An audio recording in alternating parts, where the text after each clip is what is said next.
बीडच्या निमित्ताने ते जरी समोर आले असले तरी जे घडलंय, जे सिजलंय ते फडणवीसांनी त्यांच्या तो रामटेक बंगला, मला असं वाटतं त्यावेळेस त्यांच्याजवळ होता, त्यामधून जे कारस्थान रचना केलं, हे 75 लाख मतदान आलं कुठून? ते लोक तिथे वास्तव्याला नसणारे, एका बिल्डिंगमध्ये 3-3 हजार लोक ते मतदार कसे राहू शकतात? हे अत्यंत गंभीर स्वरूपाचे जे प्रश्न आहेत हे निर्माण झाले. आता जो सत्तेचा जो खेळ कशाला, सत्तेचा जो बाजार मांडलाय, त्या बाजारात किंवा त्या खेळात न अडकता थेटपणाने वैचारिक लढाई आणि वैचारिक भूमिका केवळ काँग्रेस घेतोय. तू कुठेही जा, सकाळी दुपार संध्याकाळ असं चाललंय, त्याला ते घातक आहे. आणि त्याच्यात पक्षांतर बंदी कायदा जो आहे हा गुंडाळून ठेवला जातो, हेही चित्र आहे. जे विष पेरल्या गेलं त्याचं कारण काय? तर तिथे दाभोळला तिथे बॉक्साईडची खाण सापडली आहे, राजापूरला आयर्न ऑर सापडलंय, सिंधुदुर्गच्या 2 तालुक्यांमध्ये आयर्न ऑर सापडले आणि याचे लिस्ट जे आहेत हे आता अडाणीला दिल्या गेले. त्यामुळे कोकणातला माणूस एकदा अडला नडला तर तो उत्खनन करू देणार नाही, म्हणून कोकणाचं वातावरण खराब करण्याचा प्रयत्न केला. राष्ट्रीय स्वयंसेवक संघावर पंडित जवाहरलाल नेहरू आणि सरदार वल्लभभाई पटेलांनी बंदी घातली आणि मग ती बंदी उठवण्याकरता सरसंघचालकांनी बऱ्याच त्यावेळेस खुशामती केल्या आणि त्यानंतर आम्ही सांस्कृतिक काम करू, राजकीय करणार नाही. ते हिंदीच्या अनुषंगाने त्यांची क्लिअर आयडिया आहे की हिंदी, हिंदू, हिंदू राष्ट्र. आणि या मांडणी करता त्यांना जे आपल्याला जो प्रतिगामी आणि पुरोगामी आपण जे म्हणतो, त्या प्रतिगामित्वचा त्यांचा जो अजेंडा आहे तो पूर्ण करण्याकरता त्यांना हिंदी या भाषेच्या दांडानी सगळं ते पाणी त्यांना न्यावं असं वाटतंय. नुसतं काही RSS सारखं नाही की संघाची आजपर्यंत याचे सरसंघ चालक जे प्रमुख आहे हे काही महिला झालेली नाही, OBC समाजातूनही झालेली नाही, आदिवासी समाजातूनही झालेली नाही, दलित समाजातूनही झालेली, तसं आमचं नाही. या सर्व वर्गांना घेऊन पुढे चाललं पाहिजे, हा प्रयत्न आहे.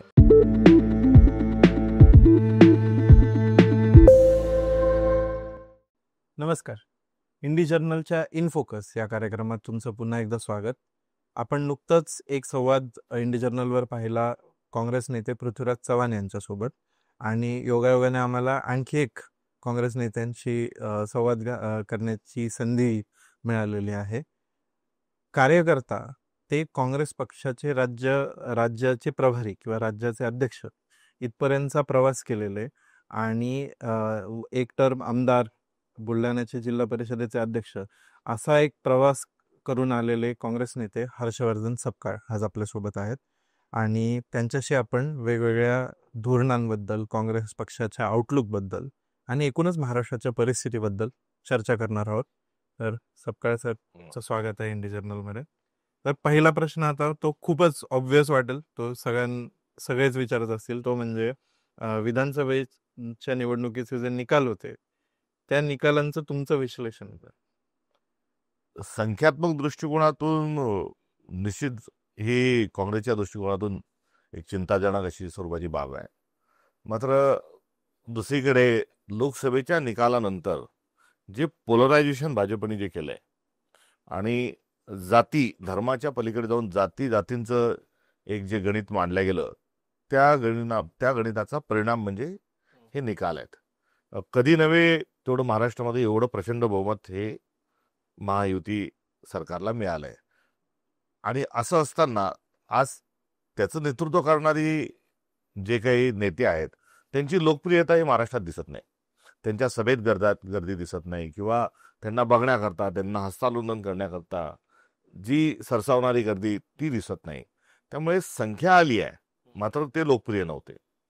दुसरीकडे संख्या आमची कमी आहे, मात्र विरोधी पक्ष म्हणून जी असणारी जी स्पेस आहे ती आमच्याजवळ प्रचंड आहे. असा या निकालाचं विश्लेषण निवडणुकीच्या आता 5 महिन्यानंतर करायचं झालं तर असं माझं निरीक्षण आहे. पण त्या निवडणुकीच्या थोड्याच महिने आधी, काहीच महिने आधी लोकसभेची निवडणूक झाली होती.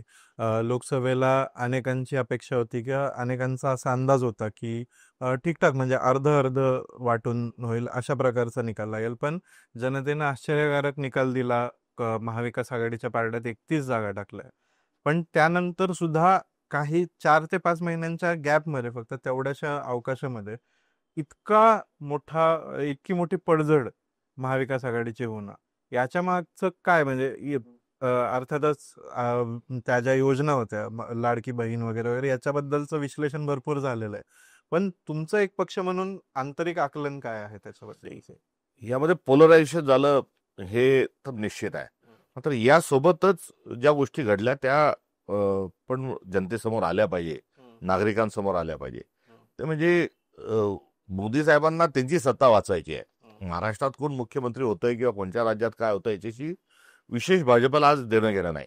आणि अशा परिस्थितीमध्ये तेव्हा इंडिया अलायन्सचा जे वातावरण होतं, राहुल गांधींच्या संदर्भातली एक फार मोठे जे आकर्षण होतं आणि राहुल गांधी जे बोलतात आहे, राहुल गांधी केवळ राहुल गांधी म्हणून नव्हे तर ते काय बोलतात त्यांच्या कंटेंटवरही मोठ्या प्रमाणावर चर्चा तत्कालीन परिस्थितीत झाली.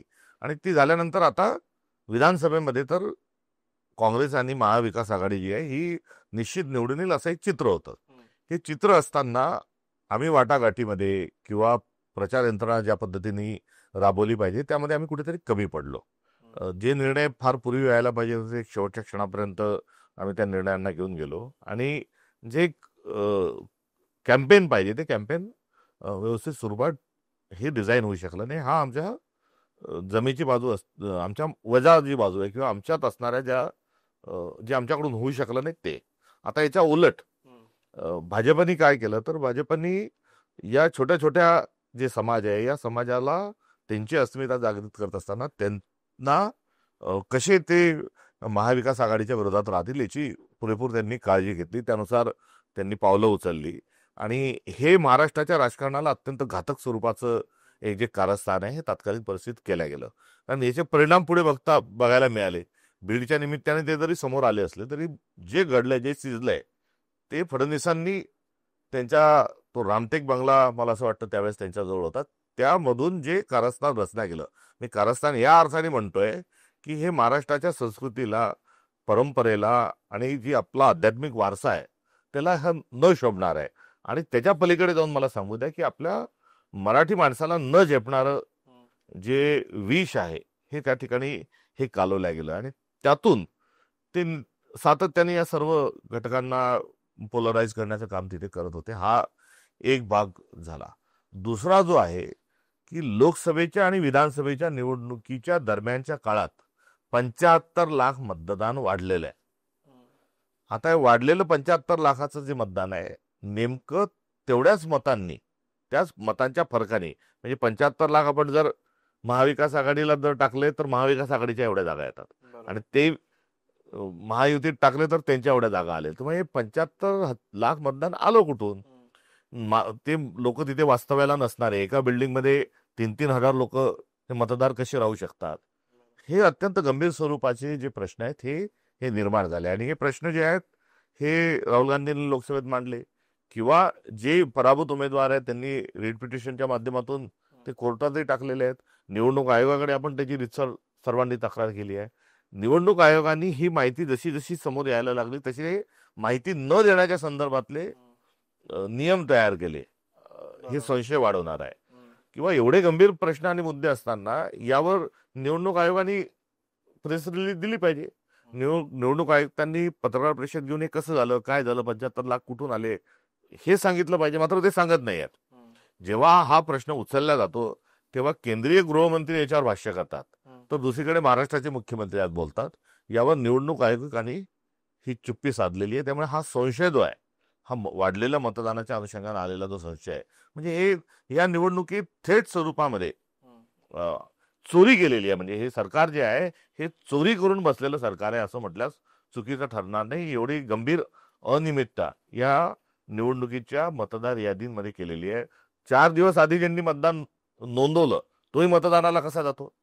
वास्तविक पाहता 8चा जो फॉर्म आहे तो नमुना 8 फॉर्म भरून तिथे जाणं नाव नोंदवणं दर 1 जानेवारीला ती प्रक्रिया सुरू होणं हा जो आपला चालत आलेला जो स्टँडर्ड प्रोटोकॉल आहे हाही तोडण्यासाठी बदलला गेला. त्यामुळे एकंदरीत फ्री अँड फेअर इलेक्शन हे जे निवडणूक आयोगाचं एक महत्वपूर्ण जबाबदारी असते त्याला ब्रीदवाक्य म्हणू किंवा मूलभूत कर्तव्य म्हणू तेच आता फेअर तर झालंच नाही नुसतं फ्री करून दिलं.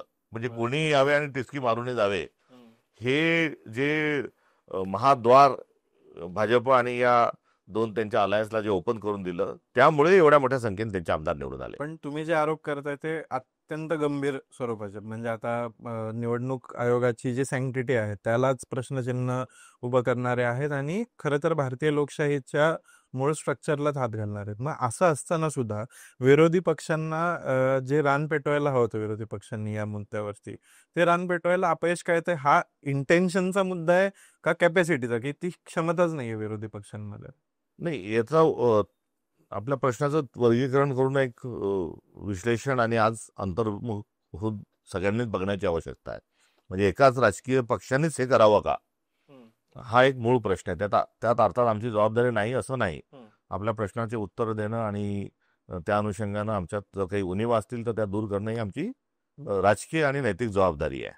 मात्र यामध्ये काय म्हणतोय आम्ही की याची चौकशी करा फ्लोअरवर, लोकसभेच्या फ्लोअरवर, किंवा जे निवेदन देऊन आमचे जे शिष्टमंडळ भेटले चौकशी करायची, साधी चौकशी करायला तयार नाही. हायकोर्टात जे पिटिशन दाखल करायचे आहे त्या आव्हान आम्ही त्या केलेल्या देखील आहेत. आता अशा परिस्थितीमध्ये सोसायटीचं जे एक जी भूमिका पाहिजे ती सोसायटी म्हणूनही समाजाने एक ही भूमिका घेतली पाहिजे, अशी देखील आमची एक अपेक्षा आहे. कारण समाज आणि राजकीय पक्ष असं पुढे हे जाता आलं पाहिजे. रायटिस्ट जेव्हा जेव्हा काम करतात तेव्हा रायटिस्ट विंग जेव्हा सत्तेच्या अनुषंगानं जे रॅशली बुलडोज जे चालवत असतात तेव्हा ते काळजी घेत असतात की सोसायटीचं डिपोलिटायझेशन करत असतात. म्हणजे त्यांची राजकीय क्रिया जी आहे समाजाची, ही राजकीय समाजाच्या क्रियेवर अटॅक करतात. तेव्हा चळवळी का होत नाही, का बोलल्या जात नाही, आरोप जे होतात त्या आरोपात अर्थात तथ्य आहे हे सर्वांना मान्य आहे. आताचा आपण समाज जर बघितला तर गाडगे महाराज ग्राम स्वच्छता अभियान हे महाराष्ट्राची खूप मोठी चळवळ होती. त्यामध्ये आलेले पहिले गावं, त्यांचा पुरस्कार, त्याचं गावाच्या गावं एकत्र येऊन काम करणं, स्वच्छता करणं, वर्गणी करणं, गावाची रंगरंगोटी करणं, हे आजकाल ते अभियान चालू आहे का बंद आहे हे देखील माहीत नाही. वॉटर कप नावाची खूप चांगली पाण्याच्या अनुषंगाने एक स्पर्धा सुरू झाली होती. ती वॉटर कपची स्पर्धा जी आहे ती कुठेतरी या प्रतिसादाचा अभाव आणि ह्याची मोबिलाईज समाज होत नाही म्हणून गुंडाळून ठेवल्या गेली की काय, ही एक शंका आहे. तर एक आदर्श गावचं एक खूप मोठं आलं होतं. आता ते आदर्श गावचे जे प्रणेते होते हे पुढे दिल्लीत जाऊन कुठे हरवले, आपण यांना पाहिलं का अशा प्रकारची परिस्थिती आहे. मात्र त्यांची जी ओळख झाली ती आदर्श गावाच्या निमित्ताने एक फार मोठं एक कुतूहल होतं. ज्या प्रोपोगंडा बेस जरी असल्या त्याचं पुढे देशाला फसवणूक त्यातून झाली हे जरी त्याचं कन्क्लुजन असलं तर लोकपालच्या निमित्तानं रामलीलाला आलेली गर्दी, मोबिलायझेशन किंवा निर्भया जे एक मोठं प्रकरण जे झालं त्या निर्भया आंदोलनामध्ये रस्त्यावर उतरलेले लोक आणि त्यातून भारताच्या बलात्कारानंतर कोणती शिक्षा असावी या संदर्भात निर्माण झालेले कायदे, पुढे शेतकरी आंदोलन जर वगळलं तर असं मोबिलायझेशन झालेलं आपल्याला हे आढळत नाही. रामदेव बाबा जे आले तलवार घेऊन पळाले सलवार घालून, त्यांचाही ब्लॅक मनीच्या अनुषंगाने जो होतं तेही दिसत नाही. त्यामुळे एकंदरीत आपण देश म्हणून आणि समाज म्हणून आता या चळवळी का उभ्या राहत नाही हा एक एक मोठा प्रश्न आहे. मात्र हा प्रश्न सांगून मला राजकीय पक्षाचा एक प्रांताध्यक्ष आणि त्याला सुटका करून घेता येणार नाही. हा फंडामेंटल जो प्रश्न आहे याच्यासाठी आम्ही डाटा जमवतोय. आम्ही 30 मतदारसंघ घेतले आहेत आणि या 30 मतदारसंघातली एक माहिती, वस्तुनिष्ठ माहिती घेऊन आगामी काळात याच्या संदर्भामध्ये आम्ही महाराष्ट्रामध्ये एक यात्राही काढणार आहोत. आणि हे सरकार हे चोरी करून झालेलं सरकार आहे, हा एक विषय घेऊन आगामी काळात आम्ही लोकांपर्यंत जाणार आहोत. तुम्ही आता काँग्रेसची यंत्रणा हातात घेतली आहे, तुम्ही पक्षाचे प्रमुख झालेले आहात महाराष्ट्रासाठीचे. तर आता काँग्रेस हा तसं म्हणायला गेलं तर आधी एक म्हण होती की महाराष्ट्राच्या प्रत्येक गावात तुम्हाला असं एकही गाव सापडणार नाही की जिथं काँग्रेसचा एखादा कार्यकर्ता नाही. पण आता तुम्हाला काँग्रेसच्या ज्या स्ट्रक्चर जे तुमच्या समोर आहे धडधडी, तर त्याच्यामध्ये आता काय त्रुटी दिसतात किंवा त्याची काय अवस्था दिसते तुम्हाला? ते जे ही म्हण आहे ती अजून पण सत्य आहे? नाही, निश्चित. देशामध्ये आज दोनच पॉलिटिकल थॉट्स आहेत. एक आहे बीजेपीचा आणि दुसरा आहे काँग्रेसचा. रिजनल पार्टी देशभरातल्या ज्या आहेत या रिजनल पार्टींच्या जी अवस्था आहे त्यावर मी भाष्य करणार नाही. मात्र जी दोनच जे विचार आहेत सरळ सरळ ते काँग्रेस आणि बीजेपी आहे. त्यामुळे देशभरामध्ये मोठी जी स्पेस आहे ती काँग्रेसला आहे. आणि विरोधी पक्ष म्हणून आज देशभरात काम करणारा काँग्रेस हाच एक पक्ष आहे, हाच एक विचार आहे. आणि एवढं थेट स्वरूपामध्ये हा क्लेम करण्याचं कारण काय, तर आयडिया ऑफ इंडिया वर काम करणारा पक्ष हा केवळ काँग्रेस आहे. आता जो सत्तेचा जो खेळ कशाला, सत्तेचा जो बाजार मांडलाय, त्या बाजारात किंवा त्या खेळात न अडकता थेटपणाने वैचारिक लढाई आणि वैचारिक भूमिका केवळ काँग्रेस घेतोय आणि विरोधाची जी भूमिका आहे ती केवळ काँग्रेस घेतोय. ही स्पेस जी आहे ही काँग्रेसजवळ अबाधित आहे आणि प्रत्येक गावात काँग्रेसचा कार्यकर्ता आहे, खरंच आहे.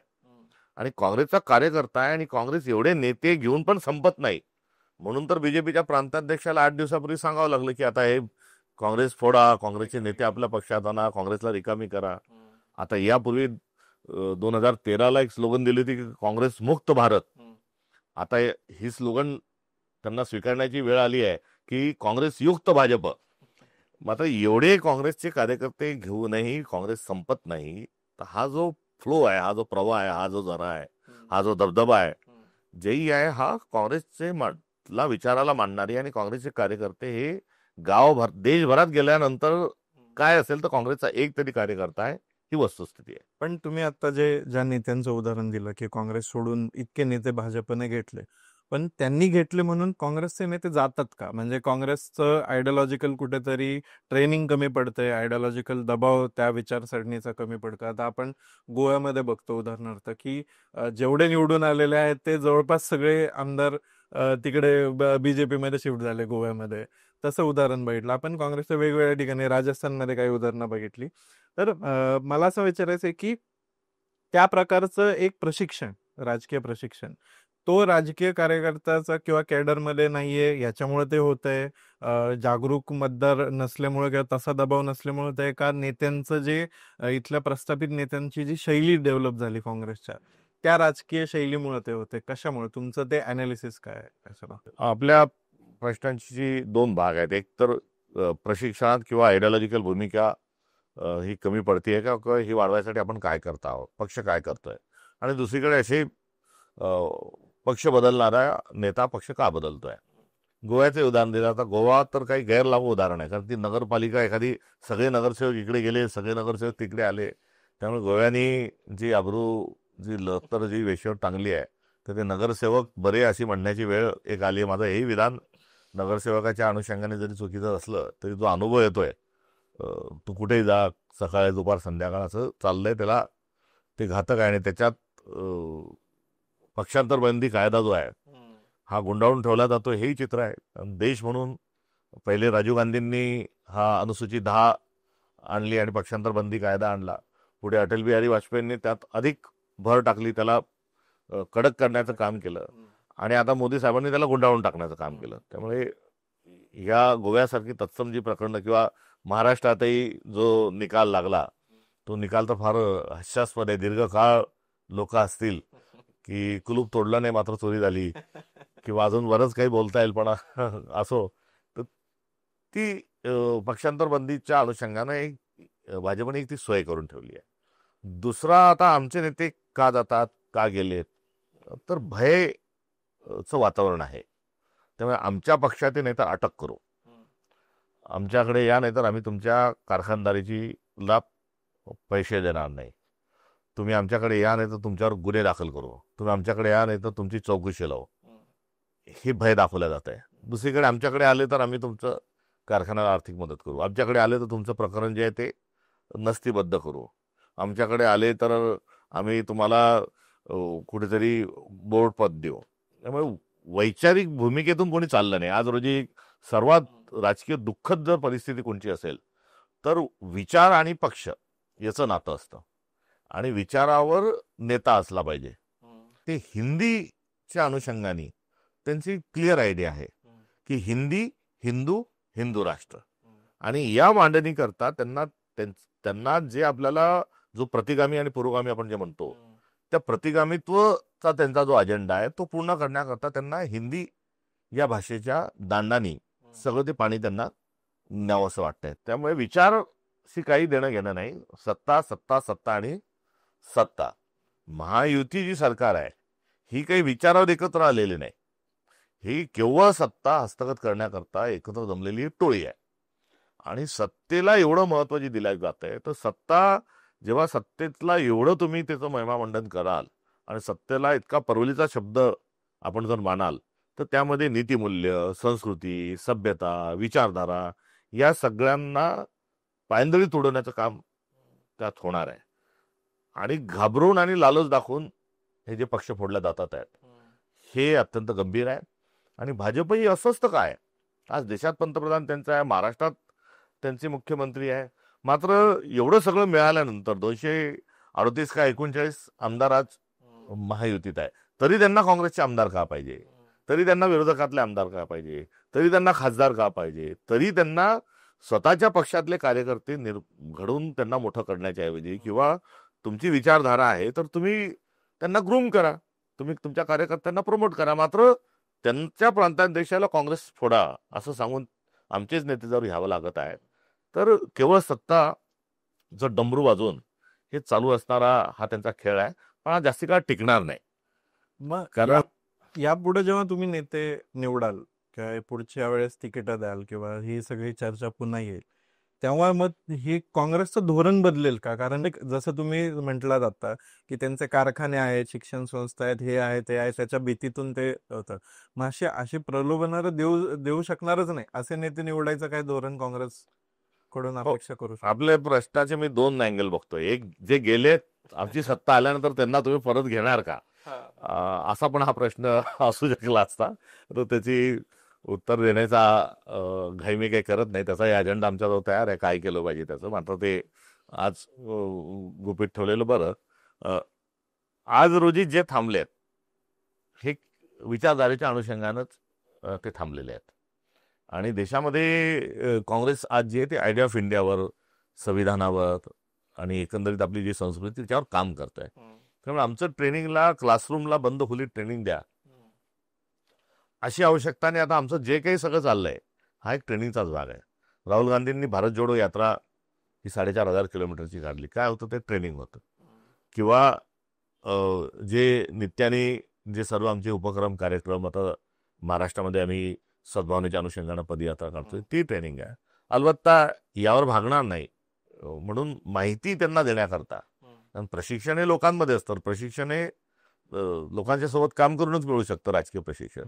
मात्र काही माहिती देण्याच्या अनुषंगानं येणाऱ्या काळात आम्ही प्रत्येक काँग्रेसच्या सदस्याला प्रशिक्षण देण्याच्या दृष्टिकोनातून योजना आखत आहोत. तुम्ही आयडिया ऑफ इंडियाचा उल्लेख केला, तसं त्यासोबत एक आयडिया ऑफ महाराष्ट्र सुद्धा होती. महाराष्ट्राच्या स्थापनेसोबत त्याचे काही धोरणं, आर्थिक, सामाजिक, त्याची जडणघडण, महाराष्ट्राचं एक इमेज होती, महाराष्ट्राची प्रतिमा होती. तर ती प्रतिमा आता गेल्या काही काळात आपण बघितलं की देशातले सगळ्यात जास्त हेट स्पीच जे आहे, द्वेषयुक्त भाषणांचं जे घटना आहेत, त्या सगळ्यात जास्त महाराष्ट्रात नोंदवल्या गेल्या, अगदी उत्तर प्रदेशपेक्षाही जास्त. मग असं घडत असताना महाराष्ट्रातल्या सामाजिक ज्या ताणतणाव आहेत त्या आपल्याला दिसतंय की खूप वाढलेल्या आहेत. मग ते जाती अंतर्गत असतील, ओबीसी मराठा हा वाद असेल, वंजारी मराठा वाद असेल, त्यानंतर हिंदू मुस्लिम वाद असेल, आणि अगदी जे कोल्हापूर सारखा एखादा प्रदेश जिथं पुरोगामी विचारांचा एक मोठा लिगसी आहे त्या प्रदेशाला, तिथं सुद्धा आपण विशाळगडचं प्रकरण भेटलं, कोल्हापूर शहरातली दंगल भेटली. तर हे सगळं जे घडतंय महाराष्ट्रभर, त्याच्याबद्दल तुम्ही कसं बघता याच्याकडे, की हे ऑर्गॅनिकली घडतंय की लोकांमध्येच तो बदल आलेला आहे, का हे घडवलं जात आहे, काय? लोकांमध्ये हा बदल घडवलेला नाही. लोकांच्या डोक्यात हे मुद्दे घालून पोलरायझेशनचा एक द्वेष, भेद निर्माण करण्याचा प्रयत्न आहे. आपण जो महाराष्ट्राची जी भूमिका सांगितली त्याला मी महाराष्ट्र धर्म म्हणून बघतोय. आपला एक महाराष्ट्र धर्म आहे आणि त्या महाराष्ट्र धर्माला सांभाळणे, त्याचं संरक्षण करणे हा आज आपला युग धर्म आहे. आणि हा युग धर्म यासाठी आहे की जे चाललंय ते आपल्याला कुठे घेऊन जाणार आहे. हे एकीकडे साने गुरुजींचं खरा तो एकच धर्म जगाला प्रेम अर्पावे ही महाराष्ट्रातली धर्मातली एक प्रार्थना आहे. तर दुसरीकडे जे मंत्री आहेत ते मंत्री जे आहेत ते द्वेष पसरवण्याचं काम करतात. ज्या जिल्ह्यातून वि स खांडेकरांची अमृतवेल निघाली त्या जिल्ह्यातून रोज गटारगंगा ही देशाच्या दृष्टिकोनातून द्वेषाचा प्रवाह करणारी गटारगंगा वाहते. ते हे सर्व जे आहे हे कारस्थान आहे. आणि हे जे कारस्थान आहे ते स्वतःचं अपयश लपवण्याकरता आणि मुठभर जे भांडवलदार आहे त्यांना खुश करण्याकरता, त्यांच्या हितांचं संरक्षण करण्याकरता हा सगळा घाट घातला जात आहे. मूळ मुद्द्यांकडे लक्ष जाऊ नये. महाराष्ट्रातले जे लोक आहेत हे स्वाभिमानी आहेत. महाराष्ट्रातले लोक हे जात धर्माच्या पलीकडे जाऊन ते काम करणं ही महाराष्ट्राची वृत्ती आहे, ही कल्पना आहे. आणि जे काही प्रोजेक्ट अडाणीची येतात आहेत त्याला बाधा येऊ नये म्हणून हा जातीय दंगली आणि जातीय तेढ निर्माण करण्याचा हा प्रयत्न आहे. नाही तर निवडणुका झालेल्या आहेत, तुमचे काय खासदार यायचे ते आलेले आहेत, एवढ्या मोठ्या संख्येने आमदार आलेले आहेत. आता कशाला हेट स्पीच देता, आता कशाला द्वेष पसरवता, आता कशाला जाती जाती धर्माधर्मात भांडणं लावता. मात्र त्यांचा जो अजेंडा आहे हा जाणून घेण्याची आवश्यकता आहे. आणि कोकण कधी नव्हे, कारण कोकणातला मुस्लिम मराठी जो मुस्लिम माणूस मराठी बोलतो, हिंदू मुस्लिम एकत्र राहतात, तिथे जात नाही धर्म नाही, तिथे कोकणचा माणूस ही त्यांची ओळख आहे.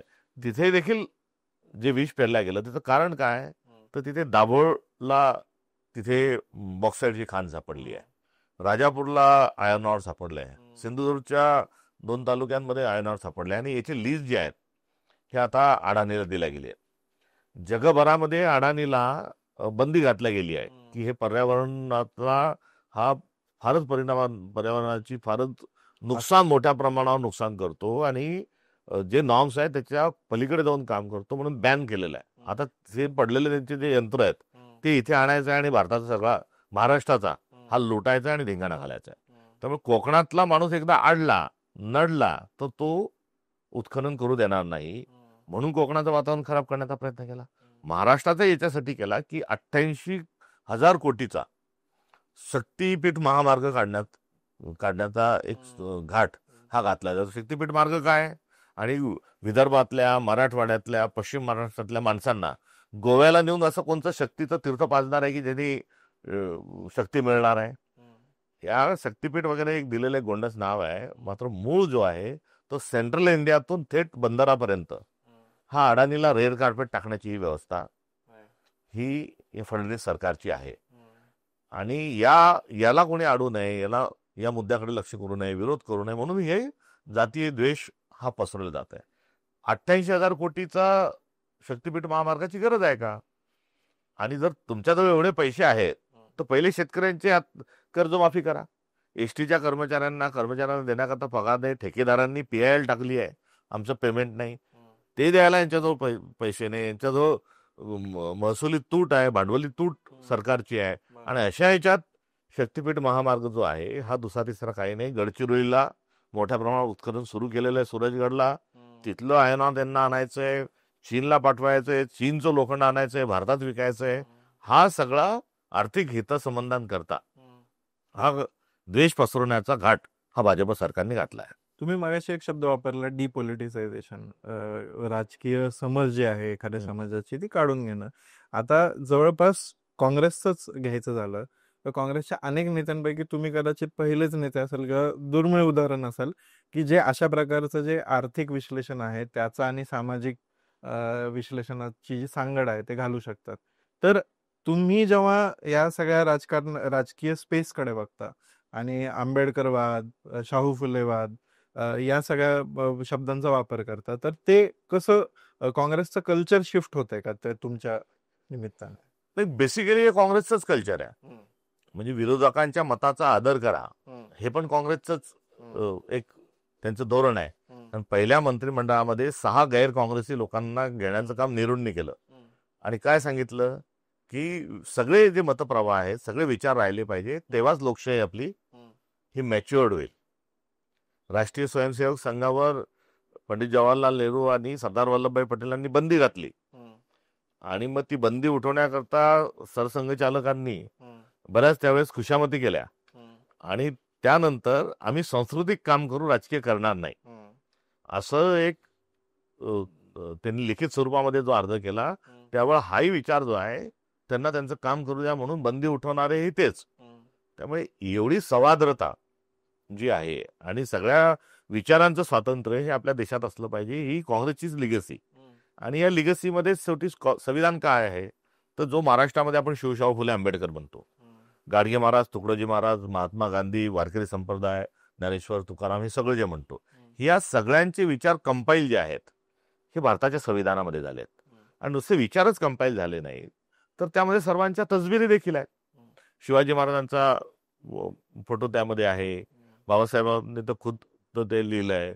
महावीरांचा फोटो आहे, गौतम बुद्धांचा फोटो आहे, रामाचा फोटो आहे, आपल्या वारकरी दिंडींचे सगळे रेफरन्सेस आहेत. त्यामुळे जो कॉन्स्टिट्यूशन आहे ही याच विचारांची आहे. या विचारांच्या विरोधात जो दुसरा विचार आहे की संविधान जे आहे हे मनुस्मृतीनुसार लिहिलं जावं, हा राष्ट्रीय स्वयंसेवक संघाचं एक पत्र डॉक्टर बाबासाहेब आंबेडकरांना होतं की जगातली सर्वात उत्कृष्ट जी नागरी संहिता आहे ती मनुस्मृती आहे आणि भारताचं संविधान मनुस्मृतीनुसार लिहिलं जावं, असं पत्र लिहिणारा जो विचार आहे तो आज विचार या शिवशाहू फुले आंबेडकर किंवा हा जो परिवर्तनाचा समाजवादाचा जो विचार आहे या विरोधातली तर ही खरी खरी लढाई आहे.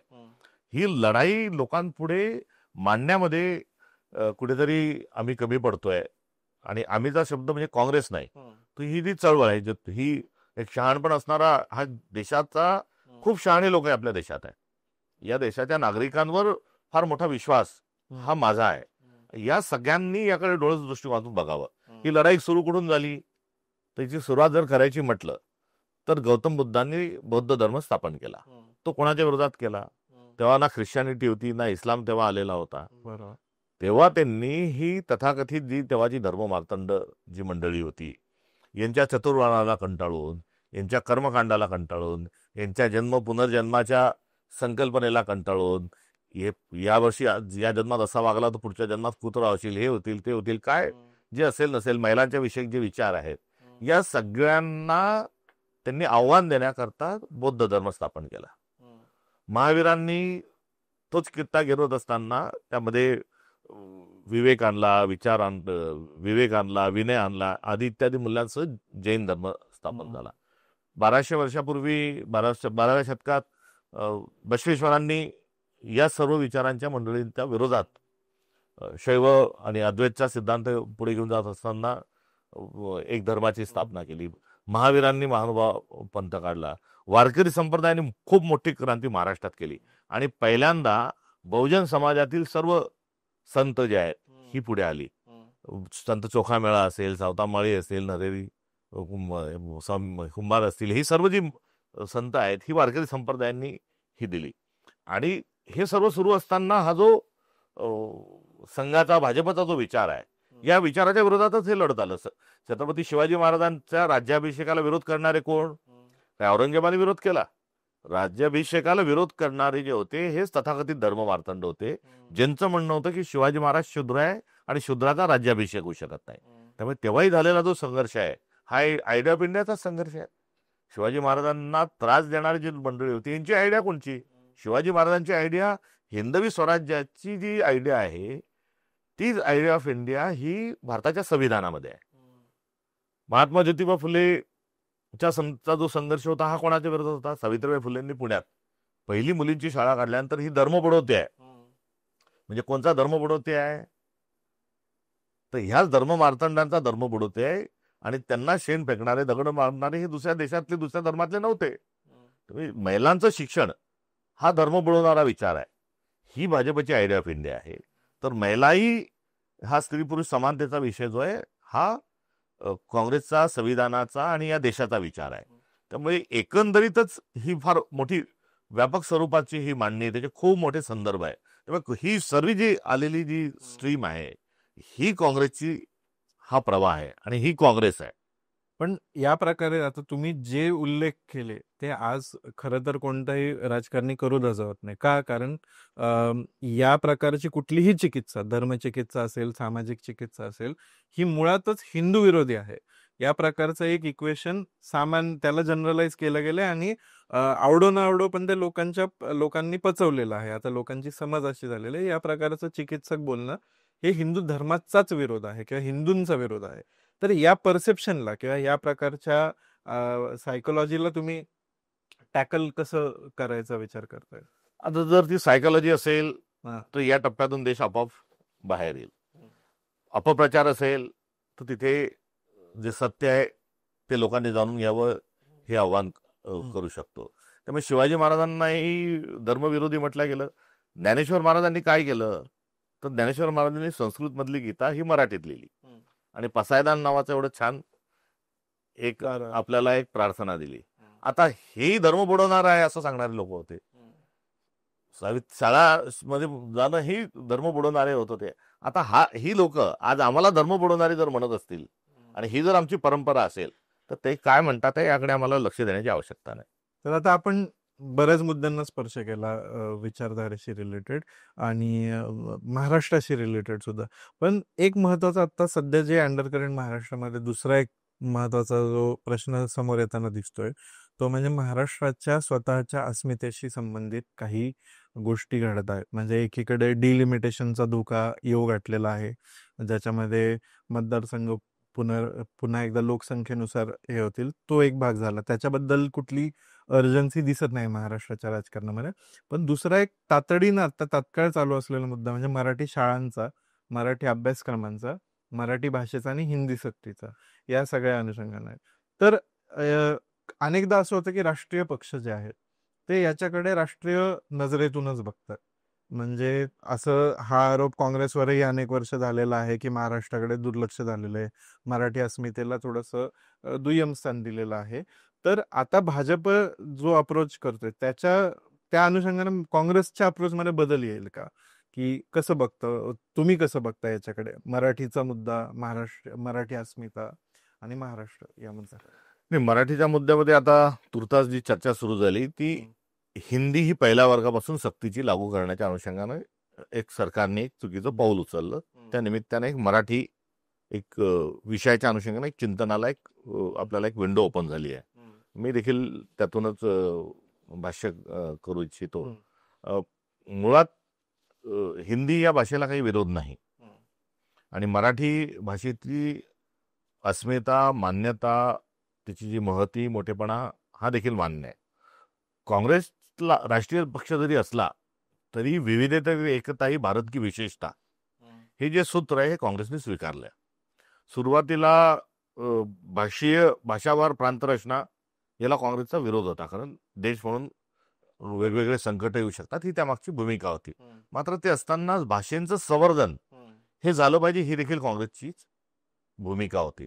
म्हणून ह्या वेगवेगळ्या साहित्य अकॅडमी असतील, त्या वेगवेगळ्या भाषेविषयक ज्या संस्था असतील, ह्या सर्व काँग्रेसच्या काळातच ह्या सुरू झाल्या आणि त्या सुरू होत असतानाच शिक्षण कसं असलं पाहिजे तर ते मातृभाषेत असलं पाहिजे. त्यामुळे मातृभाषेत शिक्षणाच्या अनुषंगानं सर्व मातृभाषेचं जतन हे काँग्रेसने केलंय. आता हे करत असतानाच काहींनी प्रादेशिक अस्मिता पेटवून स्वतःची पोळी शेकून घेण्याचं काम केलंय, देशभरात केलंय, जे राष्ट्र म्हणून आणि राज्य म्हणून दोन्ही ते घातक आहे. त्यामुळे ते ट्यून होताना कुठेतरी आपल्याला एक वरकरणी संघर्ष दिसतो. मात्र असा कोणताही संघर्ष नाही. एका मराठी आपण महाराष्ट्रात जर राहत असलो तर इथे पुण्यासारख्याच शहरामध्ये काही कानडी, तेलुगू देखील शाळा आहेत, बरोबर, सिंधी पण शाळा आहेत. त्यामुळे त्या शाळांना काही विरोध नाही आणि ती महानगरपालिका चालवते. ही जी विविधतेतली, जी डायव्हर्सिटीतली जी ब्युटी आहे ही काँग्रेसलाही मान्य आहे, किंबहुना ती आपल्या डीएनए मध्ये आहे. आपल्या देशामध्ये जी आपण संस्कृती म्हणतो त्यामध्ये तिचं अस्तित्व आहे. आता भाजपने जो हिंदी भाषेचा सक्तीचा जो घाट घातलाय त्यामध्ये दोन कारण आहेत. एक, त्यांना ही जी डायव्हर्सिटी आहे, ही विविधता आहे, ही त्यांना नको आहे. त्यांना एक जिन्सीपणा पाहिजे, एक भाषा, एक वेशभूषा, एकच समाज, म्हणजे हे एक एक एक वेगवेगळं असेल ते त्यांना बुलडोज करायचं आहे. त्यामुळे ते डायव्हर्सिटीचा अनादर करणारा तो विचार आहे. दुसरं जे आहे ते हिंदीच्या अनुषंगाने त्यांची क्लिअर आयडिया आहे की हिंदी, हिंदू, हिंदू राष्ट्र, आणि या मांडणी करता त्यांना जे आपल्याला जो प्रतिगामी आणि पुरोगामी आपण जे म्हणतो त्या प्रतिगामित्वचा त्यांचा जो अजेंडा आहे तो पूर्ण करण्याकरता त्यांना हिंदी या भाषेच्या दांडानी सगळं ते पाणी त्यांना न्यावंसं वाटतंय. त्यामुळे त्यांचा हा जो निर्णय हा पॉलिटिकल एक त्यांनी घातलेला हा एक कारस्थानाचा एक प्रकार आहे. तो दुसरीकडे मराठी त्यांना नकोय, त्यांना तेलुगू, तामिळ त्यांना नकोय, किंबहुना संस्कृत जे आहे त्या संस्कृतच्याही विषयाशी त्यांना काही देणं घेणं नाही. कारण असं असतं, तर प्रज्ञापाठ शाळेत मी कालच त्या ठिकाणी मी मुक्कामी होतो, संस्कृतचं संवर्धन करणारी, आणि 150 वर्षापूर्वी तिथे संस्कृतची पाठशालेची काय आजची परिस्थिती काय आणि सरकार त्या संस्कृतीकडे कसं बघतोय तेही मी बघून आलोय. त्यामुळे संस्कृत हाही त्यांना वर्ज्य विषय आहे. त्यांना जो करायचा आहे तो हिंदू राष्ट्र या दृष्टिकोनातून ते पूर्ण भारताकडे आणि महाराष्ट्राकडे बघतात आहे. मराठी जी आहे ती बोलीभाषा आहे. मला स्वप्न मराठीत पडतात म्हणून मी मराठीत शिकलो आणि मराठी असणं ही अस्मिता आहे. यामध्ये काँग्रेसमध्ये कुठेही अडचण नाही. त्यामुळे ही विविधतेचा रिस्पेक्ट करणारा जो विचार आहे हा काँग्रेसचा विचार आहे आणि तो विविधतेचा आदर केला. मराठीसोबत इतरही ज्या प्रादेशिक अस्मिता आहे या सर्वांचा आदर केला म्हणून 75 वर्ष आपली लोकशाही ही चालत इथपर्यंत आलेली आहे. हे देखील आपल्याला कबूल करावं लागेल. बरोबर. पण मी हा प्रश्न मुद्दाम या अंगाने विचारायचं, या कारणानं विचारलं की आता उदाहरणार्थ कर्नाटकमध्ये काँग्रेसचं सरकार आहे आणि आपल्याला माहिती आहे की आता गेले अनेक दशक महाराष्ट्राच्या स्थापनेपासूनच कर्नाटक महाराष्ट्र सीमा प्रश्न विदर्भ आहे. तर आता अशा प्रकारे जेव्हा एक राष्ट्रीय पक्ष म्हणून 2 राज्यांमध्ये समजा उद्या महाराष्ट्रात काँग्रेसचं सरकार आलं आणि या मुद्द्यावरती चर्चा सुरू झाली की बॉर्डर इश्यू जो आहे तो डिस्प्यूटवरती चर्चा, अशा वेळेस हा जो हे जे द्वंद्व असेल हे कसं सोडवलं जाईल? हा स्पेसिफिक जो सीमा प्रश्न आहे या संदर्भामध्ये तर दीर्घकाळ दोन्ही राज्यांमध्ये काँग्रेसच होती. मात्र काँग्रेसचे जे मुख्यमंत्री होते या मुख्यमंत्र्यांनी बेळगावच्या किंवा सीमावर्ती भागातील घेतलेली भूमिका ते भूमिकेवर ठाम होते. यावर काही आम्हाला कुठून दिल्लीवरून फोन आला की तुम्ही भूमिका बदला आणि महाराष्ट्राने भूमिका बदलली किंवा कर्नाटकने भूमिका बदलली असं झालेलं नाही. आता ती एक सदस्यीय समितीचा अहवाल, द्विसदस्यीचा अहवाल, हे जे न्यायालयीन प्रकरण आणि यामध्ये एकीकरण समितीचे आमदार निवडून येणं, बेळगावचे महापौर निवडून येणं, हा एक फार मोठा एक संघर्ष झालाय आणि या संघर्षाला महाराष्ट्रातली काँग्रेस असेल ही संपूर्णतः मराठी भाषेसोबत राहिली आहे. हाही इतिहास आपल्याला लक्षात ठेवावा लागेल. आता हिंदू राष्ट्र हे जे आहे या प्रवाहात त्यांचा अजेंडा आहे, तो नागपूरचा आहे का दिल्लीचा आहे मला माहित नाही, मात्र त्यांचा अजेंडा आल्यावर लगेच फडणवीस GR काढतात आणि मग त्यांना दिसते की आता हे अंगलट येत आहे तर ते लगेच नाही आमची सक्ती नाही अशी एक गुळमुळीत भूमिका घेतात. त्यांनी ठाम भूमिका घ्यावी की मराठी आहे हे आम्ही हिंदीची काही आवश्यकता नाही आणि मराठी अस्मिता आम्ही सांभाळू असं त्यांनी सांगितलं पाहिजे. मात्र ते सांभाळताना दिसत नाहीये. त्यामुळे मराठीच्या विरोधात भाजप आहे असं देखील मी म्हटलं तर अतिशयोक्ती होणार नाही. आता परत एकदा काँग्रेसकडे येऊया आपण, काँग्रेसच्या स्ट्रक्चर याच्याकडे, की आता तुम्ही येणाऱ्या काळात काँग्रेसचं जे राहुल गांधींनी सुद्धा अनेकदा भाषण करताना म्हटलेलं आहे. आता गुजरातमध्ये जे उदाहरणार्थ एक मोठं अधिवेशन झालं काँग्रेसचं, त्याच्या दरम्यान राहुल गांधी म्हणाले की ज्यांना जायचंय त्यांनी निघून जावं, हे पुनरुक्ती केली त्यांनी या वाक्याची. आणि त्याचबरोबर म्हणाले की काँग्रेसमधलेच अनेक लोक आहेत जे भाजपसाठी काम करत होते किंवा संघासाठी काम करत होते, तर त्यांच्या विरोधात सुद्धा आपल्याला काम करायचं आहे. तर रिइन्व्हेंट होतीये काँग्रेस असं जर म्हणायचं झालं तर ती कुठल्या पद्धतीने रिइन्व्हेंट होणार? काँग्रेस स्वतःला कसं बदलणार आहे? काय काय पातळ्यांवरती बदलणार आहे? कुठल्या कुठल्या पद्धतीने बदल? आपण एक तपाचा 12 वर्षाला एक तप म्हणतो आणि दर 12 वर्षांनी एक बदल समाजामध्ये, घरामध्ये, सोसायटीत हे होत असतात आणि त्यात कधी काही अडचणीत आल्यानंतर ते बदल लवकर होत असतात. जर सगळं व्यवस्थित चालत असेल तर ते बदल उशिरा होतात. हा निसर्गाचा किंवा मानवी एक वर्तनाचा एक सिद्धांत कुठेतरी आहे. आता यामध्ये काँग्रेस ही आज खूप मोठी स्पेस काँग्रेससाठी ओपन आहे.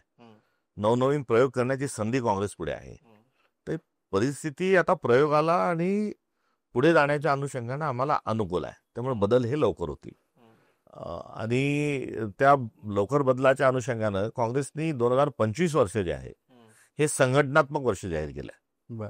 त्यामुळे संघटनात्मक वर्ष एखादा पक्ष जाहीर जेव्हा करतो तेव्हा जे रखडलेले काही निर्णय असतात किंवा बऱ्याच दिवसापासून काही गोष्टी करायच्या असतात त्या घडून येतात. त्यामुळे रिफॉर्मेशन ही डे टू डे चालत असणारी ही एक व्यवस्था आहे, पद्धत आहे आणि ती दर निर्णयामध्ये ती अभिव्यक्त होत असते. तर काँग्रेसला काही मेजर चेंज करण्याची आवश्यकता नाही.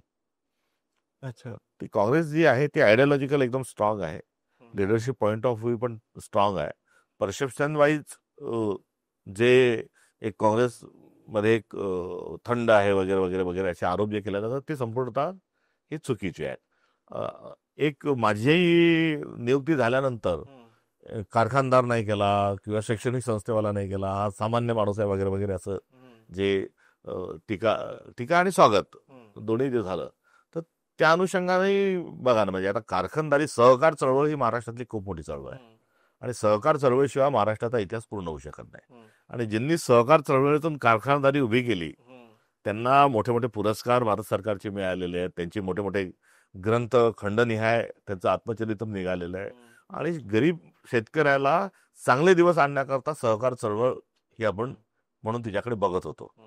शैक्षणिक चळवळ, शैक्षणिक संस्था काढणाऱ्यांना की बघा किती एज्युकेशन फॅसिलिटी दिल्या, किती त्यांच्यामुळे दवाखाने झाले, किती लोकांचं भलं होत आहे, अशी देखील एक मांडणी आहे. आणि त्या विषयाचा जो साक्षात्कार आहे या सहकाराचा आणि शैक्षणिक हा दोन्ही बघितला. आता काळानुरूप आपण असं आलो आहोत की आता ह्या सर्व वर्गाला, या सर्व परिवारांना आता आपण आरोपीच्या पिंजऱ्यात बसून ठेवलं. आता त्यातलं कोणी नको.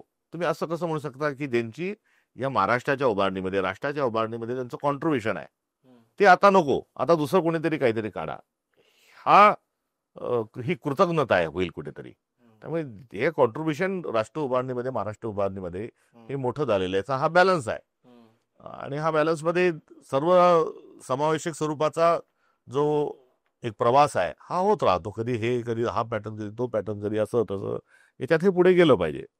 पण काँग्रेसमध्ये सध्या महिला नेतृत्व फार प्रामुख्याने दिसत नाही. म्हणजे चेहरा म्हणून बघावं किंवा प्रमुख वक्तव्य टीव्ही मीडिया समोर येणारं किंवा एक नेतृत्वाचा विश्वास असलेलं असं हे महिला नेतृत्व दिसत नाही. ते थोडंसं चिंताजनक परिस्थिती वाटते का तुम्हाला?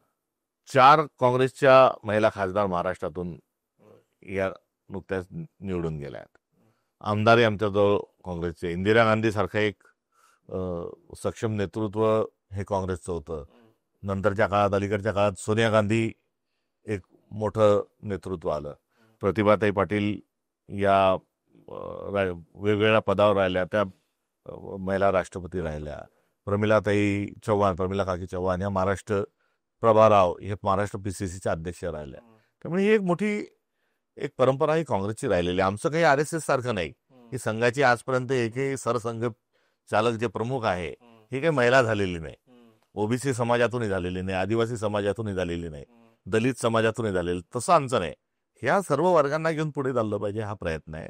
आणि महिलांचा जो विषय आहे याच्यात सर्वांनी मिळून अधिक प्रयत्न करण्याची जरूर आवश्यकता आहे. राजीव गांधींनी 73वी 74वी घटना दुरुस्ती आणली आणि पंचायत राजमध्ये जे सुरुवातीला 33% आरक्षण महिलांचं रिझर्वेशन आलं, नंतरच्या काळात सोनिया गांधींनी ते 50% स्थानिक स्वराज्य संस्थांमध्ये वाढवलं. यातून आता ही लिडरशिप हळूहळू पुढे येईल. मोदी साहेबांनी महिला विधेयक जरूर लोकसभेत पारित करून घेतलं, स्वतःची पाठ टोपटली. मात्र ते कधी लागू होणार आहे हे काही त्यांनी सांगितलं नाही. ओबीसीच्या जनगणनेचं त्यांनी असं करू नये म्हणजे झालं. आता येणाऱ्या काळात आता काय प्रमुख निवडणुका कोणत्या नाहीयेत, पण स्थानिक स्वराज्य संस्थांच्या निवडणुका फायनली त्यांची वाट मोकळी झालेली आहे असं म्हणतात आता होतील. 4 महिन्यांमध्ये करायला सांगितलेलं आहे सर्वोच्च न्यायालयाने. पण त्या अनुषंगाने आता महाविकास आघाडी असेल, इंडिया आघाडी असेल, त्यांचं आता स्टेटस काय आहे आणि काँग्रेसचा जो मित्रपक्षांकडे बघण्याचा जो अप्रोच आहे त्याच्यावर अनेक वेळा टीका होत राहिलेली आहे. जसं की आता सांगलीच्या जागेवरून जे घडलं शिवसेना आणि याच्यामध्ये, किंवा एकूणच आता शिवसेना असते किंवा आता शरद पवारांनी काही विधानं जी केली, तर त्या अनुषंगानं हे जे अलायन्स आहे ते टिकणार आहे का? त्याचं काय भवितव्य आहे? तुम्ही त्याच्याकडे कसं बघता? काँग्रेसचा काय अप्रोच आहे त्याकडे बघण्याचा? 2024च्या निवडणुकीच्या आधी भाजपच्या विरोधात, म्हणजे काय तर लोकशाहीच्या विरोधात आणि संविधान बदलू पाहणारा पक्ष म्हणून या दोघांच्या विरोधात जे लढण्याकरता तयार आहे सगळ्यांना सोबत घेऊन निवडणूक लढली पाहिजे असा एक सेन्स आला. आणि त्या सेन्समधून इंडिया अलायन्स हे जन्माला आलं. महाराष्ट्रामध्ये उद्धव ठाकरेजींनी भूमिका घेतली की 2019ला की आम्ही BJP सोबत जाणार नाही. आणि मग त्यांच्या त्या भूमिकेनंतर बराच विचार झाला, आमचा काँग्रेसचा झाला, आतून पाठिंबा द्यायचा का बाहेरून पाठिंबा द्यायचा. मात्र एकदा सरतेशेवटी BJPतला हा विरोधात आहेत आणि आम्ही त्याच्यासोबत जाणार नाही ही उद्धव ठाकरेजींनी घेतलेली भूमिका तत्कालीन शिवसेनेने. त्यामुळे थोडं आधी महाविकास आघाडी ही महाराष्ट्रात आली. आता या 2019 ते 24 यामध्ये हे अँटी बीजेपी जो अलायन्स आहे हा गठीत झाला.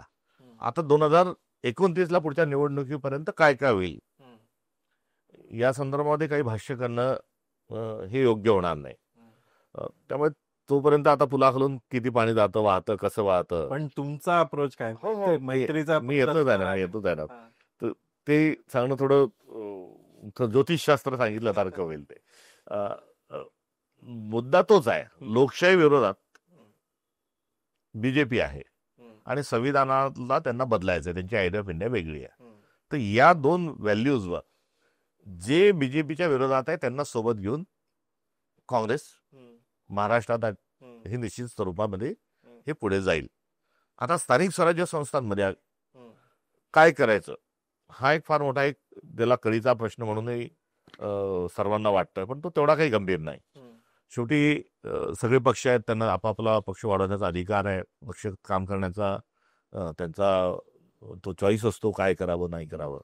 हा मजबूतीच्या अनुषंगानं काय करावं हा विचार सर्व पक्ष करतात आहे. मात्र मुळात महाराष्ट्राच्या हेपेटायझरला 6 राजकीय पक्ष हे नवीन आहेत. म्हणजे ते कसे घ्यावेत. आता 6 पक्ष एकदम निवडणुकीवर गेल्यावर काय होईल हे फार म्हणजे ही कल्पना फार इंटरेस्टिंग वाटते आहे. त्यामुळे त्यात काय काय घडामोडी कशा होतात हे आता येणाऱ्या काळात हा सगळा खेळ आपल्याला बघावा लागणार. राहिला प्रश्न काँग्रेसचा, तर काँग्रेसनी या संदर्भात स्पष्ट भूमिका ही स्वीकारण्याची तयारी आहे की स्थानिक पातळीवर, जिल्हा पातळीवर आणि त्या स्थानिक स्वराज्य संस्थांच्या पातळीवर आम्ही तिथल्या आमच्या नेतृत्वाला आघाडी युती करण्याच्या अनुषंगाने अधिकार देणार आहोत. तुमचं काय मत आहे? 6 आहेत की 5 आहेत? आता 6च्या 7 होतात, 7.5 होतात का काय होतात हे बघायचं आपल्याला. आता त्यावर आमचा तो अजेंडा काय आपल्याला सांगितला की लोकशाही टिकवण्यासाठी आणि संविधानाच्या संरक्षण संवर्धनाकरता जे अँटी बीजेपी आहेत ते आम्ही त्यांना सोबत घ्यायला तयार आहोत.